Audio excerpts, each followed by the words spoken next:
इतना पीटा, इतना पीटा, पीट पीट के मार दिया था। उसके बावजूद उसने मुंह नहीं खोला था। चार्ल्स क्लीवलैंड अपनी डायरी में लिखता है, मैंने इतना बहादुर बच्चा मेरे जीवन में कभी नहीं देखा था। आपका दुश्मन आपकी तारीफ करके जाए, उससे बड़ी तारीफ आपको कुछ ही नहीं।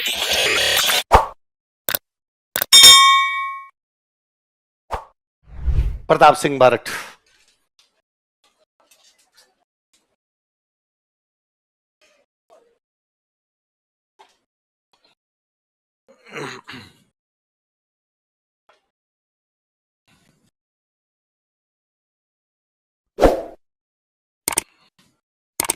यह केसरी सिंह बारठ के पुत्र थे।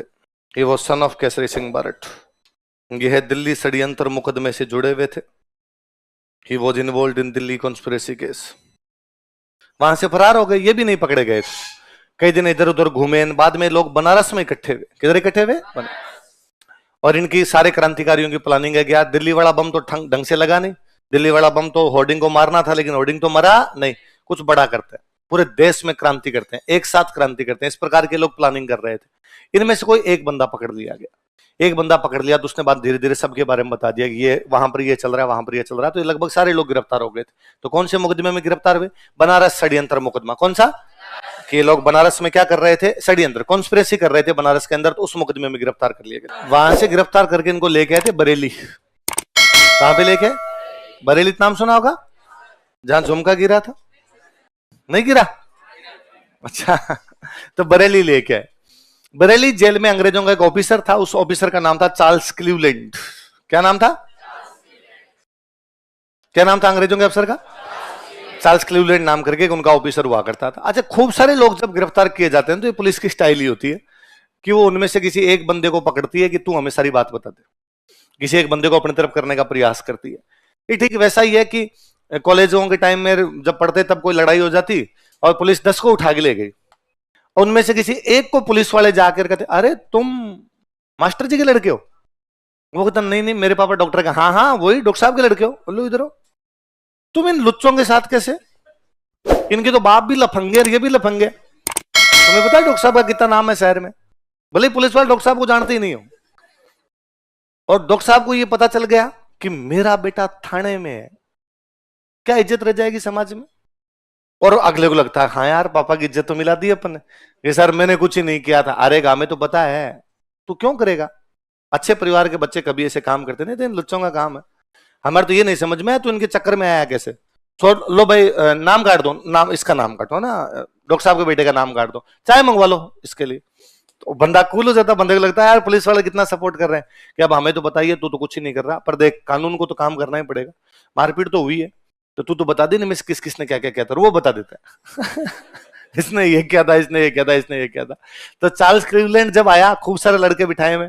प्रताप सिंह बारठ 21-22 साल का नौजवान, दाढ़ी मूछ भी फूटी भी नहीं, ये यूं गोलू मोलू टाइप का था। 1 क्विंटल 15 किलो के आसपास वजन, उस टाइप का एकदम। उस लगा ये बड़ा अपने को बात बता देगा। इधर हो, क्या नाम है तुम्हारा? प्रताप सिंह। पापा क्या नाम है? कि केसरी सिंह। क्या करते हैं? जेल में। चाचा जी क्या नाम है? जोरावर सिंह। क्या करते हैं? फरार है। तो अंग्रेजों को लगा, अंग्रेजों को फिर भी यार ये लड़का बता सकता है। पापा से कब मिले थे लास्ट टाइम? जेल जाने से पहले। तो मिलना चाहोगे पिताजी से? अब कौन बेटा होगा जो कहे कि बाप से नहीं मिलूंगा? हाँ भाई मिलना चाहूंगा। हाँ ठीक है, तो भाई प्रताप का वो सामान वामान पैक करो, कल इनको पिताजी से मिला के लाएंगे। पिताजी कौन से जेल में? हजारीबाग। अगले दिन हजारीबाग लेके गए। केसरी सिंह जी को सुबह सुबह समाचार दिया कि आपका बेटा प्रताप सिंह आपसे मिलने के लिए आ रहा है, पुलिस लेके आ रही है आपसे मिलाने के लिए। तो केसरी सिंह जी के दिमाग में पहला थॉट क्या आया कि अपना बेटा सरकारी गवाह बन गया, सरकार को बता दिया होगा क्या क्या, इसलिए सरकार करी हो गिफ्ट में हम तेरे को तेरे पिताजी से मिलवा देंगे, या क्या होगा तेरे को तेरे घर वालों से मिलाएंगे, तेरे पिताजी को छोड़ देंगे, तू हमें नाम बता दे, और वो बातों में आ गया होगा। वो केसरी सिंह से दिमाग खराब, यार मेरी औलाद होकर ऐसा काम कैसे कर सकती है। और जैसे ही वहां प्रताप सिंह पहुंचे, केसरी सिंह जी ने देखा उनको, देखते कहा कि प्रताप अंग्रेज छोड़ देंगे तेरे को, पर मैं जिस दिन जेल से बाहर आया ना, सबसे पहले तेरे को मारूंगा मैं, और मेरी जो गोली है वो निशाना भी चूकती। अरे क्यों मारोगे आप मेरे को? अरे यार शर्म नहीं है, तू मेरा बेटा है, अंग्रेजों को बातें कैसे बता सकता? उसने किसने कहा अंग्रेजों को बात बता दी? तो क्यों मिलाने लाएंगे? मुझे क्या पता, मेरे का तो मिला दे, मेरे को मिला दो। तूने कोई बात नहीं बताई, इन भूरियों को मैं एक बात नहीं बताऊं। और दोनों भाव बेटे आराम से मिल लिए। वापस अंग्रेज ला रहे थे तो अंग्रेजों ने कहा हाँ भाई प्रताप वो बता दो तुम बनारस में क्या करे। उसने कहा कब, नहीं तो ऐसी तो कोई बात ही नहीं है। अंग्रेजों ने भाई क्रांतिकारियों खूब मारा, जितना पीटना था खूब पीटा, लेकिन इनमें से मुंह खोला इन्होंने नहीं। पता नहीं चार्ल्स क्लीवलैंड को क्यों लगता था कि ये लड़का बता सकता है। उसने एक दिन वापस बुलाया, वापस बुला के कहा प्रताप सिंह, केसरी सिंह जी के बेटे क्या जेल में होंगे पापा तो अभी, चाचा जी भी फरार ही चल रहे होंगे, घर में कौन है तुम्हारे? कि मम्मी। तो मम्मी बीमार रहती है क्या? तो भारत में सबकी मम्मियां बीमार है, कोई मम्मी पूरी तरीके से स्वस्थ है, थोड़ी थोड़ी सबकी मम्मियां बीमार चल रही है ना? तो मम्मी बीमार है? हाँ। और उसने कहा सॉरी यार नहीं बताना चाहिए तेरे को, पर अब अंतिम समय है, सब भगवान के हाथ में है, करने वाला वो है। पर वो अब लास्ट टाइम में जब हॉस्पिटल के अंदर है तो बार बार करेंगे प्रताप से मिला दो, प्रताप से मिला दो। और हम भी यार इतने कठोर हृदय थोड़ी हैं कि कोई मरती हुई मां से उसके बेटे को ना मिलाए।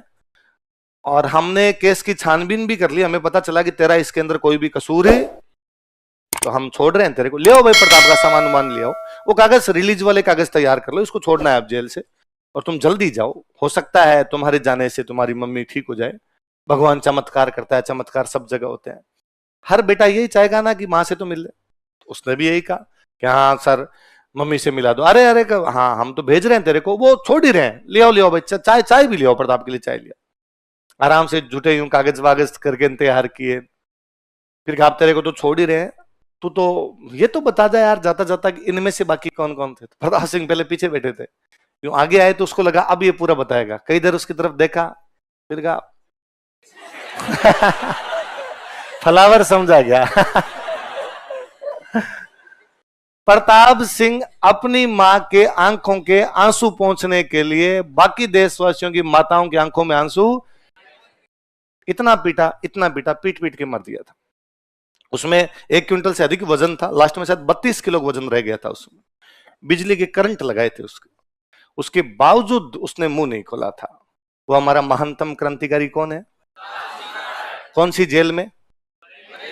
चार्ल्स क्लीवलैंड अपनी डायरी में लिखता है मैंने इतना बहादुर बच्चा मेरे जीवन में कभी नहीं देखा था। आपका दुश्मन आपकी तारीफ करके जाए उससे बड़ी तारीफ आपकी कुछ ही नहीं है। बीच में ना जब प्रताप सिंह कई दिनों तक फरार चले थे, पकड़े नहीं गए थे, तो ऐसी सूचनाएं थी कि प्रताप सिंह बीकानेर जा सकते हैं। कहां जा सकते हैं?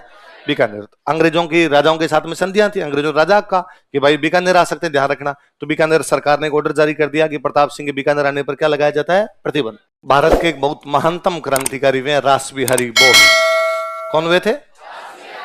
बहुत बड़े क्रांतिकारी हुए रास बिहारी बोस। लिखते हैं कि आपको ऐसे सैकड़ों एग्जाम्पल मिल जाएंगे भारत में और राजस्थान में तो लाखों मिल जाएंगे कि किसी पिता ने अपने पुत्र को युद्ध में भेजा कि जाओ और मातृभूमि की रक्षा करो। ऐसे एग्जाम्पल खूब सारे मिलेंगे कि किसी मां ने अपने बेटे के तिलक करके कहा था कि तुम जाना मेरे दूध को लज्जित मत करना, युद्ध में दुश्मनों को भगाना, भले ही तुम युद्ध में शहीद हो जाना। किसी पत्नी ने अपने पति को कहा होगा कि तुम घर की चिंता मत करना, घर में संभाल लूंगी, तुम देश की रक्षा करना। किसी बहन ने अपने भाई को कहा होगा। ऐसे सैकड़ों सैकड़ों एग्जाम्पल है, पर ऐसे बिरले एग्जाम्पल मिलते हैं कि जब किसी ससुर ने अपने दामाद को कहा हो कि तुम भी लड़ाई के लिए चले जाओ। बेटी का घर बर्बाद करने के लिए सीना 56 इंच का नहीं 112 का चाहिए, और वो यदि किसी के पास था तो किसके पास था? केसरी सिंह बारट। रास बिहारी बोस ने केसरी सिंह बारट के परिवार की प्रशंसा की थी। एक ही परिवार के 4 लोग, केसरी सिंह बारट, जोरावर सिंह बारट, प्रताप सिंह बारट, ईश्वरदान आसिया। केसरी सिंह जी को जेल हुई, प्रताप सिंह जेल में शहीद हो गए, जोरावर सिंह ईश्वरदान आसिया गिरफ्तारी नहीं हुई। ईश्वरदान जी भी कई दिन तक गिरफ्तार नहीं हुए, बाद में हालांकि मुकदमा हट गया था, आगे को ज्यादा चीजें मिलती नहीं अपने उनके खिलाफ, पर ये भी उस मुकदमे में थे। कम से कम दिल्ली वाले उस कांड के अंदर तो ये भी शामिल थे। देश में ऐसा भी कोई एग्जाम्पल नहीं है कि पूरा का पूरा परिवार क्रांतिकारी गतिविधियों में उतर गया हो। ऐसा भी एकमात्र एग्जाम्पल हमारे पास है तो वो हमारे शाहपुरा का बारट परिवार है कि पूरा परिवार यज्ञ की आहुति, आजादी की यज्ञ की जो आहुति थी उसमें समा गया था, उस आहुति में काम आ गया था। फिर भी हम नहीं जानते। होना तो ये चाहिए कि राजस्थान का बच्चा बच्चा जाने। उससे पहले भगत सिंह को नहीं जानते थे क्या? पर आप जोरावर सिंह बारट को जानते थे क्या? बहुत कम लोग हैं भाई। कितने लोग हैं जो पहले से जोरावर सिंह बारट को जानते थे? 5, 7, 10 लोग। ऐसे कितने लोग हैं जो भगत सिंह के बारे में जानते ही नहीं थे? सारे जानते थे। क्यों है ऐसा? कहां कम है? भगत सिंह से कम थोड़ी है। उल्टा भगत सिंह और ये लोग कहते हैं कि हमारे क्रांति में कोई गुरु है तो वो थे सचिंदर सान्याल। कौन थे? सचिंदर सान्याल कहते हैं कि मैंने क्रांति यदि किसी से सीखी और देखी है तो प्रताप सिंह बारट है। तो भगत सिंह के गुरु जी हैं। पर दिक्कत यह है कि भगत सिंह को सबसे पहले पंजाब वालों ने पढ़ाना शुरू किया। पंजाब वालों ने अपने भगत सिंह को हीरो माना, पूरा भारत मानता है। आपने तो खुद ही नहीं माना। होना तो यह चाहिए कि प्रताप सिंह बारट नागालैंड की किताब में पढ़ाया जाए। भाई भगत सिंह पूरे भारत में पढ़ाए जाते हैं ना, खाली पंजाब में थोड़ी पढ़ाए जाते हैं। हम राजस्थान वाले मानते हैं ना। आज भी अपने से कोई पूछे, समेत मेरे इस कमरे में जितने लोग उपस्थित हैं, अपने से पूछे कि आपके आदर्श कौन है, हम तमाम लोग अपने यदि 5 आदर्श बताएंगे उनमें एक नाम भगत सिंह का होगा। हम आज भी यदि आपको मैं कहूं कि यार आपको कमरे में पोस्टर लगाने हैं आपके आदर्शों के, तो आप किसका लगाना पसंद करोगे? हम तमाम लोग चाहेंगे उनमें एक भगत सिंह का पोस्टर हो। तो प्रताप सिंह बारट के बारे में क्यों नहीं? क्योंकि हमें नहीं पढ़ाया गया, हमारी इतिहास की किताबों में नहीं था। इन सालों में फिर भी थोड़ी जागृति है, वापस थोड़ी इतिहास की किताबों में चीजें आनी शुरू हुई है। आरपीसी का तो लाख लाख भला है कि आरपीसी ने आजकल इनके क्वेश्चन पूछने शुरू कर दिए, इसलिए अपने को पढ़ना ही पड़ता है। होना तो ये चाहिए ना कि आपने 10th तक जब कभी हिस्ट्री पढ़ी थी तब पूरा एक चैप्टर इन पर ही होता। होता क्या है, हम 3rd क्लास से भगत सिंह पढ़ते हैं, इसलिए भगत सिंह को जानते हैं। आप में से कौन है इतने जिन्होंने भगत सिंह की जीवनी पढ़ रखी है? कोई आदमी नहीं। आप में से कौन है जिन्होंने भगत सिंह की लिखी भी कोई एक भी किताब पढ़ी है? कोई भी नहीं। फिर आपने भगत सिंह के बारे में कहां से पढ़ा? आपने कहा सर स्कूल में 3rd में पढ़ाया था, 4th में पढ़ाया था, 5th में पढ़ाया था, 10th तक लगातार भगत सिंह भगत सिंह भगत सिंह पढ़ाया था। सर हर 15 अगस्त के भाषण के अंदर कहा था भगत सिंह ने आजादी दिलाई। हर 26 जनवरी के भाषण में हमने खुद ने बोला होगा, कभी भाषण दिया कि भगत सिंह हमारे हीरो है। तो हम भगत सिंह को जानते हैं, हम गांधी जी को जानते हैं, हम सुभाष चंद्र बोस को जानते हैं। वैसा ट्रीटमेंट इनको क्यों नहीं मिला? मुझे अब भी बड़ा अजीब लगता है कि राज्य की राजधानी के अंदर इनकी मूर्तियां नहीं है। होना तो यह चाहिए कि जयपुर एयरपोर्ट से बाहर निकलते ही केसरी सिंह बारट, जोरावर सिंह बारट, प्रताप सिंह बारट की आदमकद मूर्तियां हो, ताकि जो कोई बाहर निकले जयपुर एयरपोर्ट से, यदि वो राजस्थान के बाहर का यदि राजस्थान का भी है, तो उसको पता चले कि यार देश के क्रांतिकारी थे। उल्टा हर कोई आके कह के चला जाता है कि राजस्थान वालों का फ्रीडम मूवमेंट में क्या योगदान था। ये कौन है फिर? भारत का स्वतंत्रता संग्राम नाम से जो कोई किताब है उनमें हमारे वालों के नाम नहीं है।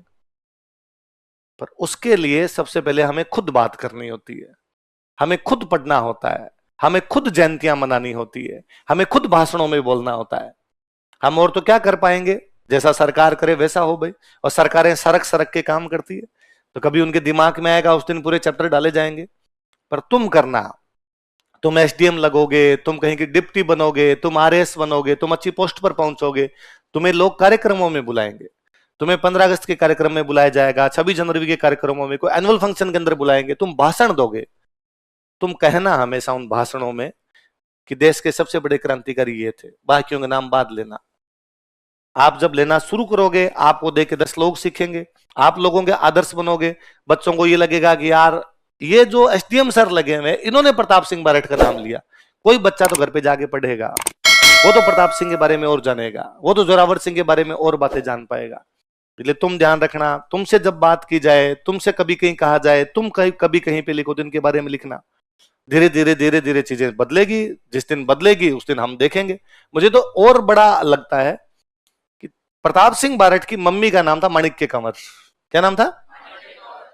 आप एक महिला के बारे में सोच के देखिए, एक महिला जिसका पति जेल में है, जिसका देवर फरार है, जिसका दामाद फरार है, जिसके बेटे को जेल में पीट पीट के मार दिया गया है। वो कितनी कठोर हृदय रही होगी, क्या पाषाण हृदय महिला रही होगी। उसके बावजूद उसका स्टेटमेंट है कि प्रताप सिंह जब घर से निकले थे ना, तब अपनी मम्मी को बिना बताए चले गए थे। वो किसी एक सेठ के पास गए, सेठ को जाके कहा कि मेरे को रुपए उधार चाहिए। तो सेठ ने पूछा भाई क्यों चाहिए? तो कहा मेरी शादी है। तुम कह रहा हमें तो कार्ड ही नहीं दिया शादी का, कि वो पापा तो गिरफ्तार है इसलिए ज्यादा किसी को बताया नहीं, वरना तो क्या पता अंग्रेज घर पे आ जाए, कोई ब्याह भी नहीं होने दे, इसलिए गुपचुप तरीके से हम तो ये कर रहे हैं। सेठ उनके पिताजी के बहुत अच्छे दोस्त थे, उन्होंने रुपए दे दिए। पर सेठ 2-3 दिन वो रुपए लेके चले गए।